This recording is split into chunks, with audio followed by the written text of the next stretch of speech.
आदाब। प्यारे गोइंकन्स, आपने वाहिद और जमा जाना कि क्या होता है। आम ज़बान में हम वाहिद को क्या कहते हैं और जमा को क्या कहते हैं। वाहिद यानी एक, जमा यानी एक से ज़्यादा। बच्चों, आपने इस मौजू से वाबस्ता एक मश्क भी सीखी। आज इसी मौजू से वाबस्ता और एक मश्क की जानकारी हम आज आपको यहाँ पर देंगे। मौजू है बच्चों, गिनती के लिहाज से इस्म की किस्में। इस्म क्या होता है बच्चों? नाम। तो आज का जो काम है वो है वाहिद जमा। ये जो वाहिद और जमा आपको करने हैं ये एक मश्क की सूरत में दिए गए हैं। मश्क में क्या दिया गया है, चलिए यहाँ पर हम आपको जानकारी देंगे। हम सवाल पढ़ेंगे, आप ध्यान से सुनिएगा और गौर से देखिएगा। नीचे दिए हुए इस्मों से वाहिद और जमा अलग अलग चुन कर लिखिए। बच्चों, यहाँ पर हमें वाहिद भी दिए गए हैं, जमा भी दिए गए हैं, हमें इनको अलग अलग करके लिखना है।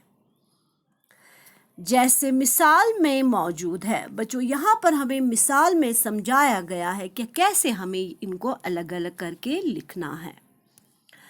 अगर आप इस खाने में देखेंगे बच्चों, इसमें कुछ अस्मा इस्म की जमा है दिए गए हैं। तो ये अस्मा यानी इस्म हम पढ़ेंगे यहाँ पर।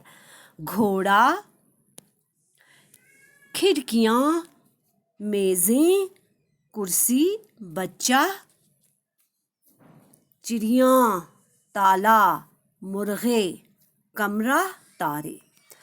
अब बच्चों यहाँ पर आप देखिएगा जो हरे रंग से यानी ग्रीन कलर जिसको आप कहते हैं अंग्रेजी में, वहाँ पर उस रंग में दिखाया गया है वाहिद इस्म, यानी जो एक को बयान करता है, जो नाम एक को जाहिर करता है। और जमा इस्म पीले रंग से दिखाया गया है। मिसाल में दिखाया गया है यहाँ पर घोड़ा, ये एक जानवर को जाहिर करता है। खिड़कियाँ क्या होती है? हम किसी भी मकान का कोई हिस्सा, एक जहाँ से रोशनी हवा अंदर आती है। तो ये खिड़कियाँ एक से ज़्यादा खिड़कियों को जाहिर करता है ये नाम। तो ये जमा में दिखाया गया है। अब जो खाने में नाम दिए गए हैं ऊपर, यहाँ से हमें चुनने हैं वाहिद और जमा इस्म और अलग अलग करके लिखने हैं। बच्चों यहाँ देखिएगा आप, वाहिद इस्मों में हमने लिखा है कुर्सी। कुर्सी आप जानते हैं बैठने की एक चीज़ है जिस पर हम बैठते हैं। इसके बाद है बच्चा, आप में से हर एक बच्चा कहलाएगा। ताला, कमरा, कमरा क्या है? किसी भी इमारत या मकान का एक हिस्सा। जमा इस्मों में है खिड़कियाँ, मेज़ें। मेज़ किस काम आती है? चीज़ों को रखने के काम, है ना बच्चों। तो आप स्कूल में भी देखते हैं, स्कूल में आपकी जमात में यानी जमात के कमरे में मेज़ होता है आपकी उस्तानी के सामने, है ना, कुर्सी मेज़ होता है जिसको आप टेबल कहते हैं अंग्रेज़ी में।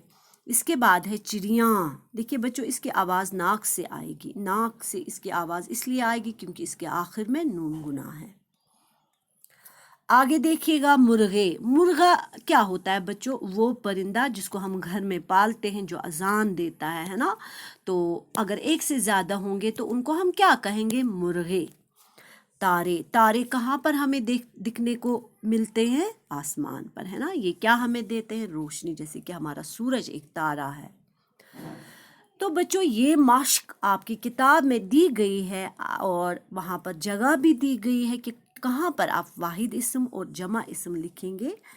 तो ये काम आप अपनी मेराज ग्रामर किताबों में ही करेंगे और लिखने के साथ साथ आप इन वाहिद और जमा इस्मों को ज़हन नशीन करने की कोशिश करेंगे। ज़हन नशीन के माना क्या होते हैं बच्चों? यानी कि आप अपनी यादाश्त में इनको रखेंगे कि कैसे कोई वाहिद इस्म जो कि यहाँ पर दिए गए हैं, हर एक वाहिद इस्म और हर एक वाहिद जमा को याद रखने की कोशिश करेंगे कि कैसे ये लिखे जाते हैं।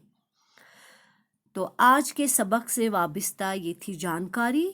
इसी के साथ हम इजाज़त लेंगे। अल्लाह हाफिज़।